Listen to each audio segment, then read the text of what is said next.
जय हिंद दोस्तों, पुनः आपको ईडू ग्लोबल परिवार में स्वागत है। चलिए हम लोग फिर ना आप लोग को सामने, जैसा कि पिछले क्लास में बोला था, जो एक बेहतरीन क्लास के साथ आप लोग के सामने हम प्रस्तुत होंगे। और इसी को बातों को ख्याल रखते हुए देखिए, जिस तरह से हेडलाइंस लिखा हुआ है, पृथ्वी का परिचय, इंट्रोडक्शन ऑफ द अर्थ। जैसा हम सौरमंडल अब ख़त्म कर लिए हैं, मेरा अब जो वीडियो बनेगा, जो सेशन होगा, वो पृथ्वी पर होगा, क्योंकि पृथ्वी के बारे में हमको डिटेल्स जानना है। तब जाके हम लोग अपना जो भारतीय भूगोल है उसको हम लोग स्टार्ट करेंगे। तो आइए सबसे पहले हम पृथ्वी के बारे में जानेंगे। तो जिस तरह से हमारे बोर्ड पे आप लोग जैसा देख रहे हैं, देखिए सबसे पहले हमारा ये अर्थ है। ये जो देख रहे हैं ये क्या है? अर्थ है। और ये अर्थ के बारे में मैंने बहुत बात बताया है। और हम जैसा जानते हैं, अर्थ परिक्रमा करती है। किसके परिक्रमा करते हैं? कौन बच्चे आप लोग परिपूर्ण हैं, जानते हैं? जो पृथ्वी है परिक्रमा करती है, वो सूर्य की परिक्रमा करती है। किसकी परिक्रमा करती है? सूर्य की परिक्रमा करती है। तो देखिए, ये जो सूर्य है, पृथ्वी है, ये परिक्रमा जो करती है वो सूर्य की परिक्रमा करती है। किस रूप से? तो इस प्रकार से सूर्य की परिक्रमा करती है। ऐसे चलना होता है, सूर्य का परिक्रमा करती रहती है। ऐसे आया, फिर पुनः देखिए, सभी बच्चे देखते रहेंगे।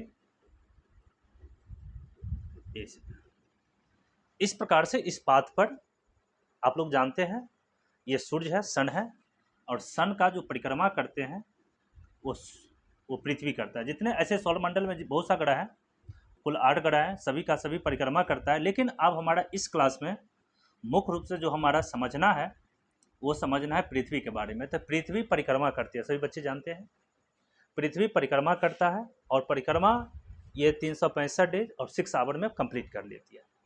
इसी स्थिति में होता है क्या, कभी कभी पृथ्वी सूर्य के सबसे नज़दीक भी आ जाती है और कभी कभी पृथ्वी सबसे दूर भी चली जाती है सूर्य से। तो इस घटना को भूगोल में 2 नाम से हम लोग जानते हैं। एक है, देखिए यहाँ पे, अपसोर। एक है अपसोर, जिसे एपीहीलियम कहेंगे। एक है उपसोर। दोनों का डिफाइंड कर देते हैं। जब पृथ्वी सूर्य के सबसे दूर हो जाए, जब पृथ्वी सबसे दूर हो जाए तो उस घटना को अपसोर कहते हैं। और जब पृथ्वी सूर्य के सबसे नज़दीक आ जाए तो उस घटना को याद रखेंगे, उस घटना को आपको अपसोर कहेंगे। तो ये दोनों घटना आप लोग लिखेंगे। थोड़ा इस बातों को थोड़ा हम लोग लिखाते हैं, अब सभी बच्चे लिखेंगे। आइए, यहाँ पर 2 घटना है। सबसे पहले हम लोग एक बात समझेंगे, अपसोर। पूछा जाएगा अपसोर किसे कहते हैं? तो जब पृथ्वी एवं सूर्य अधिकतम दूरी पर हो, जब पृथ्वी एवं सूर्य अधिकतम दूरी पर हो, अधिकतम दूरी पर हो, उस घटना को अपसोर कहते हैं। याद रखेंगे, वेरी वेरी इंपॉर्टेंट है, आपसे एग्जामिनेशन में पूछा जाएगा। सब बताइए, अपसोर किसे कहते हैं? तो जब पृथ्वी एवं सूर्य अधिकतम दूरी पर हो तो उस घटना को अपसोर कहते हैं। अपसोर या एपीहीलियम कहते हैं। एपीहीलियम कहते हैं। तो अधिकतम दूरी पर होती है तो कितना दूरी होता है? तो अपसोर के समय जो अधिकतम दूरी होती है, अधिकतम दूरी, कभी कभी पूछा जाएगा अपसोर की स्थिति में बताइए। जब सूर्य, ये मान के चलिए यहाँ पर ये और सूर्य के बीच में ये अधिकतम दूरी है, हम मान लेते हैं ये अधिकतम दूरी है। एक समय आएगा जो अधिकतम दूरी हो जाएगा। ये अधिकतम दूरी है तो उसकी दूरी कितना होगा, कभी कभी पूछ देगा, बताइए अपसोर कितने अधिकतम दूरी होता है? तो याद रखिएगा, डी बराबर 15.20 करोड़ किलोमीटर। जो अधिकतम दूरी होती है सूर्य और पृथ्वी के बीच में, और इसे अपसोर की घटना कहते हैं, वो अधिकतम दूरी होती है 15.20, मतलब 15 करोड़ 20 लाख करोड़ किलोमीटर। तो ये बात आप याद रखेंगे। दो घटना में दो चीज़ मैंने बताया। अपसोर, अपसोर का मतलब होता है जब पृथ्वी एवं सूर्य, मतलब ये सूर्य और पृथ्वी ये परिक्रमण के समय में जब अधिकतम दूरी पे आ जाती है तो उस घटना को अपसोर कहते हैं। और जब यह अधिकतम दूरी होती है, याद रखेंगे, जब यह अधिकतम दूरी होती है तो उसे हम लोग अपसोर कहते हैं। और यह घटना जो है साल में एक बार होती है, याद रखेंगे। अगला पॉइंट, साल में एक बार, साल में एक बार अपसोर की घटना घटती है, अपसोर की घटना घटती है। और ये कब घटती है तो पूछा जाएगा अगला क्वेश्चन, अपसोर ये कब होती है? तो अपसोर जो होती है साल में एक दिन, वो घटना है 4 जुलाई को। तो अपसोर के बारे में आप ये 3-4 बिंदु है, एक परिभाषा समझ गए, अधिकतम दूरी समझ गए, साल में एक बार अपसोर की घटना होती है, और यह अपसोर की घटना साल में किस तारीख को होता है? तो 4 जुलाई को होता है। इतनी बात समझ गए। अब हम लोग दूसरा बात समझेंगे, अपसोर, उपसोर, सॉरी, अब हम समझेंगे उपसोर। आप देखिए उपसोर की बात क्या होता है। यहाँ पर सभी बच्चे, एक मिनट, ये सभी बच्चे इसको नोट कर लेंगे, स्क्रीनशॉट लेंगे और ले लिए होंगे। अब हम लोग बात करते हैं उपसोर के बारे में। चलिए अब आइए, उपसोर क्या कहते हैं। जिस प्रकार से हम अभी आपको बार बार बता रहे हैं, उपसोर जो है जो ये परिक्रमण गति हो रही है, जैसे ये परिक्रमण हो रही है सूर्य का, यानी पृथ्वी जो है पूरा चक्कर लगाती है 365 डेज 4 आवर में, तो उसी में कभी दूर हो जाती है, कभी नज़दीक हो जाता है। तो जब ये सूर्य, जब सूर्य और पृथ्वी के बीच में ये न्यूनतम दूरी हो जाए, न्यूनतम दूरी हो जाए, तो इस न्यूनतम दूरी को हम लोग उपसोर की घटना कहते हैं। तो कोई भी पूछा जाएगा उपसोर क्या होता है, तो यहाँ पर हम लिख देते हैं, आप लोग भी लिखिए उपसोर। तो जब सूर्य एवं पृथ्वी, जब सूर्य एवं पृथ्वी सूर्य के सबसे नज़दीक, सूर्य के सबसे नज़दीक आ जाए, तो उस घटना को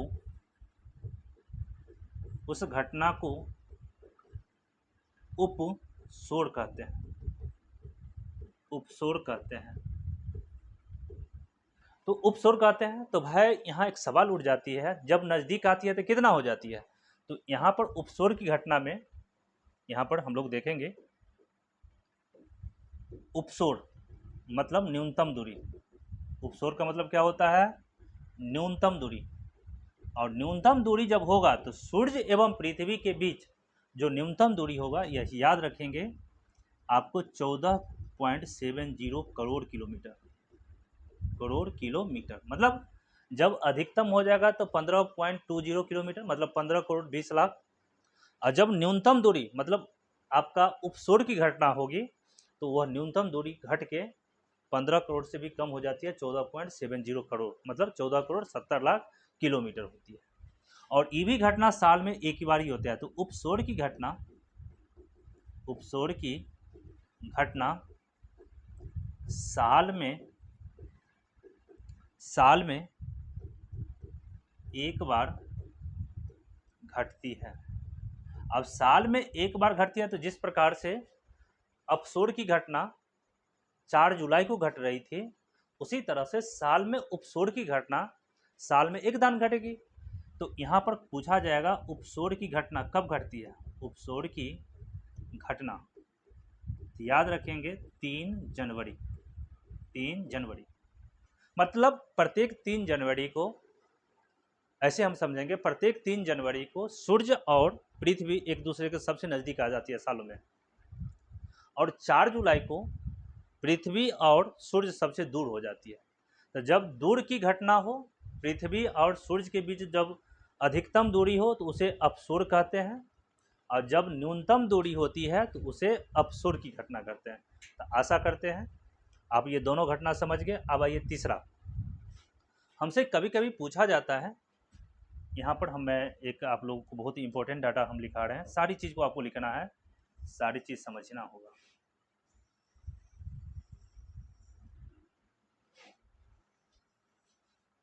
कभी मुझे पूछा जाता है, जैसे हम जानते हैं यहाँ पर प्रकाश निकलती है, यानी पृथ्वी पर यदि पूछा जाए प्रकाश का स्रोत कौन है तो सूर्य है। यदि आपसे क्वेश्चन यहाँ पूछा जाए, पहला प्रश्न, जो पृथ्वी पर प्रकाश का सोर्स, प्रकाश का स्रोत, पृथ्वी पर प्रकाश का स्रोत क्या है, याद रखेंगे सूर्य है, पहला प्रश्न। और जब सूर्य है तो सूर्य का पूछा जाता है, सूर्य है तो यहाँ प्रकाश होता है, तो प्रकाश का एक समय आती है, प्रकाश का वेग पूछा जाए, मतलब इसका चाल क्या होता है, प्रकाश का वेग चाल है, तो याद रखिएगा 3 × 10⁸ मीटर पर सेकंड, या इसको हम किलोमीटर में करेंगे तो 3 × 10⁵ किलोमीटर पर सेकंड।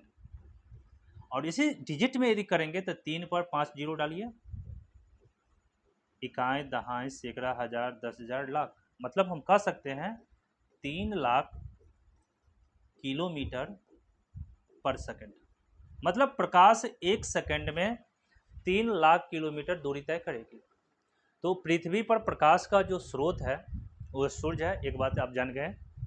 और प्रकाश का जो वेग है, ये दो बात आप समझिएगा, प्रकाश यहाँ से जो निकलती है तो काफ़ी स्पीड से निकलती है, काफ़ी स्पीड से, और उसका वेग जो होता है यानी स्पीड जो चाल होता है वो 3 × 10⁸ मीटर पर सेकंड। यदि मीटर में पूछा जाए तो 3 × 10⁸ मीटर सेकंड, यदि किलोमीटर में कहें तो 10⁵ हो जाएगा, 3 × 10⁵ किलोमीटर पर सेकंड। और यदि हमको एक डिजिट के शब्द में लिखना होगा तो कह दीजिएगा प्रकाश को जो वेग है वो 3 लाख किलोमीटर प्रति सेकंड। इतना बात समझ गए। तो यहाँ हम जानते हैं लगभग, यहाँ एक बात और आपको बता रहे हैं, ये आप लोग इसको लिखते जाइए, और आशा करते हैं आप लोग लिख रहे होंगे, स्क्रीनशॉट भी लेते होंगे। अब आइए आगे बात बता देते हैं। देखिए अभी जस्ट आप लोग को बताए हैं, अगला पॉइंट है, ये सब प्रश्न है, क्वेश्चन नंबर 1, क्वेश्चन नंबर 2, सभी को उतारते जाइए। क्वेश्चन नंबर 3 की बात करें तो आपसे पूछा जाए सूर्य एवं पृथ्वी के बीच औसत दूरी यदि पूछा जाए तो याद रखिएगा 14.9 यानी 95 मान लीजिए करोड़ किलोमीटर। दोनों का एवरेज अधिकतम हुआ था 15.20 किलोमीटर और न्यूनतम बताए थे 14.70, और एन एवरेज निकालेंगे तो अधिकतम जोड़ न्यूनतम बटा 2, तो औसत निकल जाएगा। तो यदि बात किया जाए सूर्य एवं पृथ्वी के बीच की औसत दूरी, तो ये मोटा मोटी 14.95 करोड़ किलोमीटर, मतलब 15 करोड़ किलोमीटर। और यहाँ पर आपका वेग प्रकाश का कितना हो गया, तो एक सूत्र आप लोग जानते हैं, चाल बराबर दूरी बटा समय, चाल बराबर दूरी बटा समय। आप यहाँ पर देखिए चाल भी पता है, दूरी भी पता है, तो समय भी निकल जाएगा अपने आप। मतलब क्या, चाल पता है, दूरी पता है, तो समय निकल जाएगा। तो प्रश्न पूछा गया है बीपीएससी में, एसएससी, रेलवे बैंक, हर एक एग्जामिनेशन में पूछा गया है। तो बताइए सूर्य से प्रकाश को आने में पृथ्वी पर कितना समय लगता है। वेरी वेरी इंपॉर्टेंट है। तो एक क्वेश्चन नंबर 4 है आपके पास, बहुत ही इंपॉर्टेंट है, सभी को लिखते जाइए। सूर्य से प्रकाश को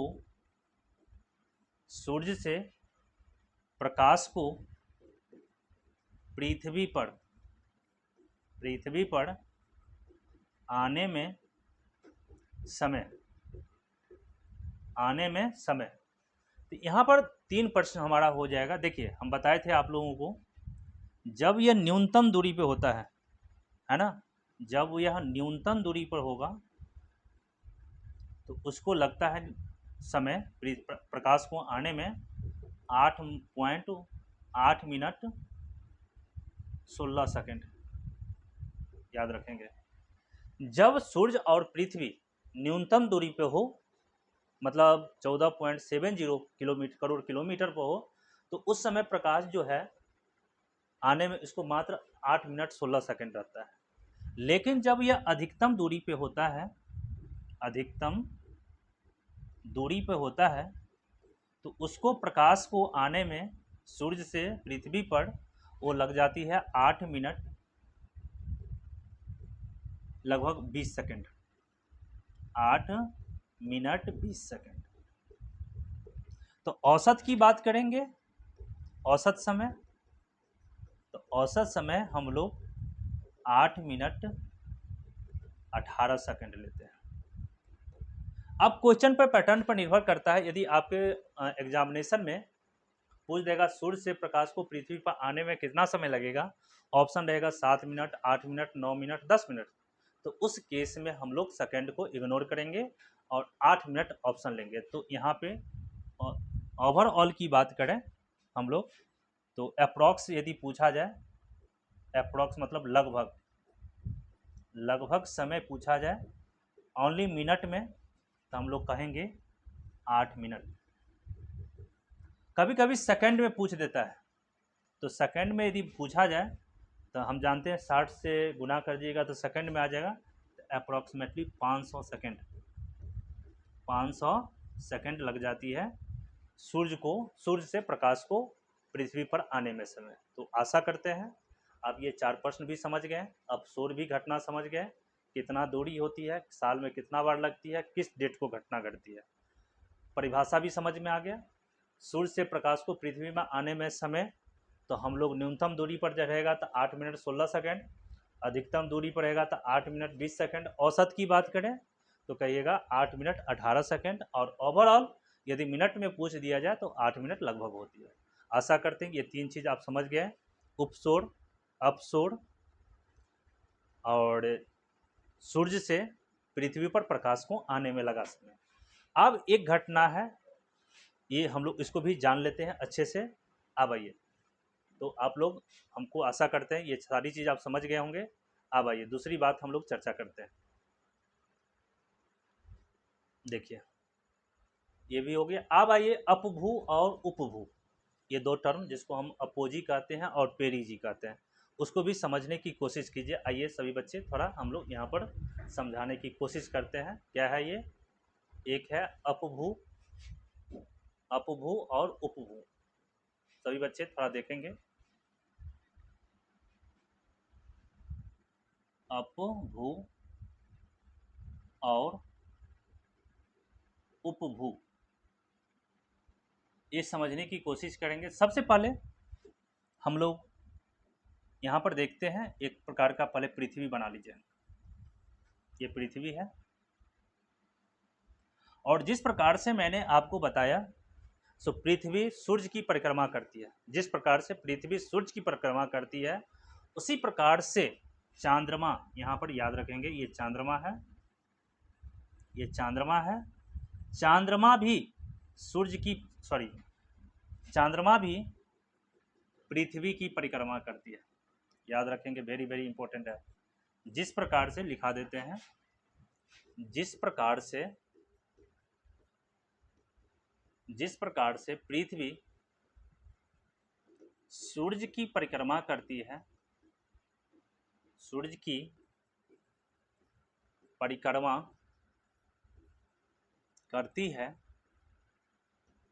उसी प्रकार चंद्रमा भी,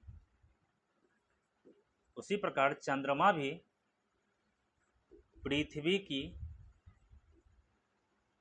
परिक्रमा करती है, परिक्रमा करती है। और जब भी परिक्रमा करेगा तो कभी न कभी चंद्रमा नज़दीक आ जाएगी।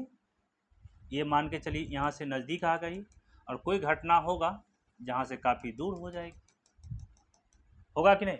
जिस प्रकार से पृथ्वी कभी दूर हुआ, कभी नज़दीक आया, उसी प्रकार से चंद्रमा भी जब परिक्रमा करती है पृथ्वी का, तो कभी दूर आती है, कभी पास आ जाती है। तो उसी में से आइए हमारा 2 पॉइंट बाहर निकल के आ गया। जब, याद रखेंगे, जब जब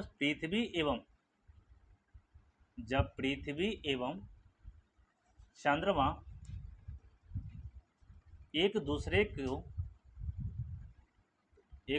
के सबसे दूर हो जाती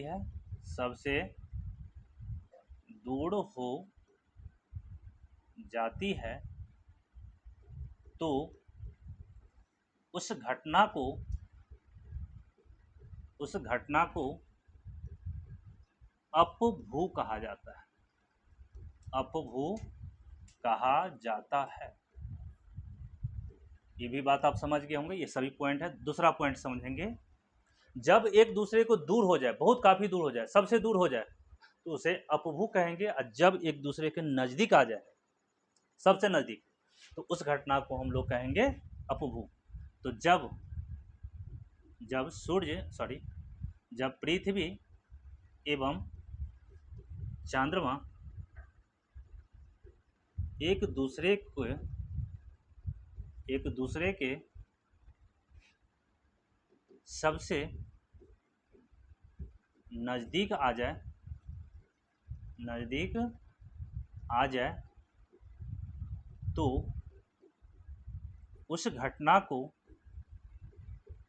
तो उस घटना को अपभू कहते हैं। अपभू कहते हैं। तो आशा करते हैं ये दोनों पॉइंट आप समझ में आ गया होगा। जिस प्रकार पृथ्वी सूर्य की परिक्रमा करती है, उसी प्रकार चंद्रमा भी पृथ्वी की परिक्रमा करती है। ये बात आप समझ गए होंगे।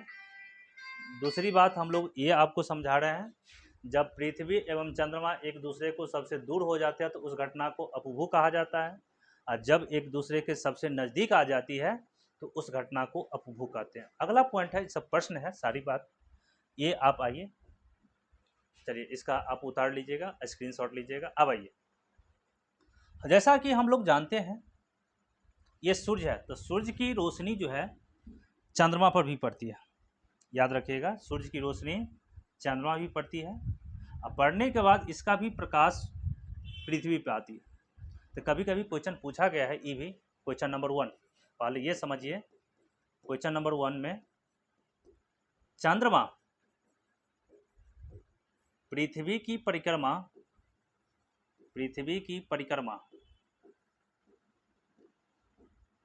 कितने समय में कर लेती है? कितने समय में करती है? तो याद रखिएगा, इसका है 27.6 डेज, मतलब लगभग 14 दिन, लगभग 28 दिन। तो याद रखेंगे, काफ़ी महत्वपूर्ण है। जो चंद्रमा है, जैसा कि हम लोग जानते हैं, जो पृथ्वी है सूर्य की परिक्रमा लगभग मोटा मोटी 365 डे 6 आवर में करती है। लेकिन जब ये चंद्रमा परिक्रमा करती है पृथ्वी का, तो यह मात्र आपको 27.6 डे अर्थात 28 दिन में ही पूरा कर लेती है। और उतना ही समय चंद्रमा अपने अक्ष पर भी घूमने में समय लेती है। तो ये बहुत काफ़ी इम्पोर्टेंट डाटा मैंने बताया। जितना या हम कह सकते हैं चंद्रमा का परिक्रमण काल और घूर्णन काल बराबर होती है, और कितना होता है? तो 28 दिन होता है। तो ये बातें क्वेश्चन नंबर 2 पर लिखेंगे। नंबर 2 में क्या लिखना है? चंद्रमा का घूर्णन काल एवं परिक्रमण काल बराबर होती है। परिक्रमण काल बराबर होती है। और कितना होती है बराबर में? तो दोनों का 28 डेज होती है। अगला क्वेश्चन ये है, क्वेश्चन नंबर 3, चंद्रमा से पृथ्वी पर प्रकाश को